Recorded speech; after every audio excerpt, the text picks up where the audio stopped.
thank you so much to Gabby and Clara for reading Carol's prayers so beautifully to us. We're now going to listen to a couple of testimonies from Barry and from Kelly, who are going to talk about why Jesus is so central to them in their lives. And then after that, Wendy has chosen a song which we're going to play, which is all about God's faithfulness to us. I've asked to say a few words as to why Jesus is central to my life. And let me say at the outset, quite honestly, for the first 27 years, that was not the case.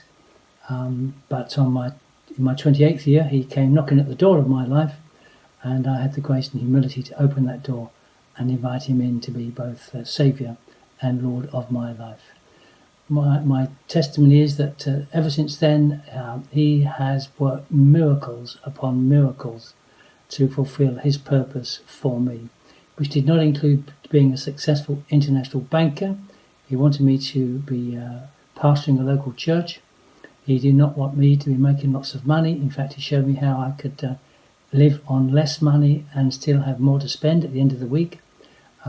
He's been absolutely perfect in his love, perfect in his protection, perfect in his promises to bring good out of everything that happens to me.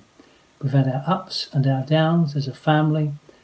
We've had heartache, we've had some sadnesses, but in everything he's brought good. And I promise you, he is utterly trustworthy. And I've learned to trust him with every aspect of my life. And I'm sure you're learning to do the same. Every blessing. So I was asked to share what Jesus means to me. Jesus, as the Son of God, as the one who actually lived on this earth as a man, is the one I look to for inspiration to be like him. Like his disciples looked to him and followed him. And it encourages me that you don't have to be perfect. To be a Christian isn't about being perfect. You can have doubts, you can have flaws, just like his disciples did. But you can still do everything in your daily activities, in everything you do, in work, at home, with family and friends, by his example. I once saw a programme about the Pope that encapsulates the amazingness of following Jesus. When I saw him going through a rather scummy looking prison, and they had some prisoners that had done some pretty bad things, and the Pope got down on his knees and he had a bowl of water by his side and he washed the prisoners' feet.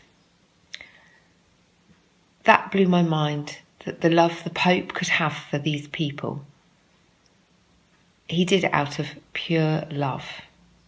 His love for Jesus, Jesus' love for him.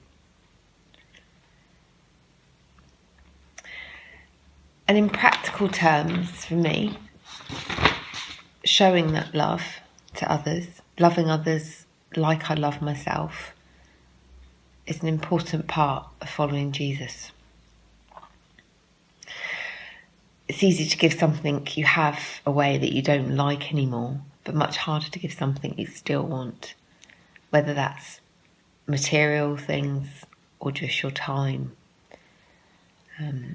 For me, it's caring for your neighbours, for the homeless, for strangers.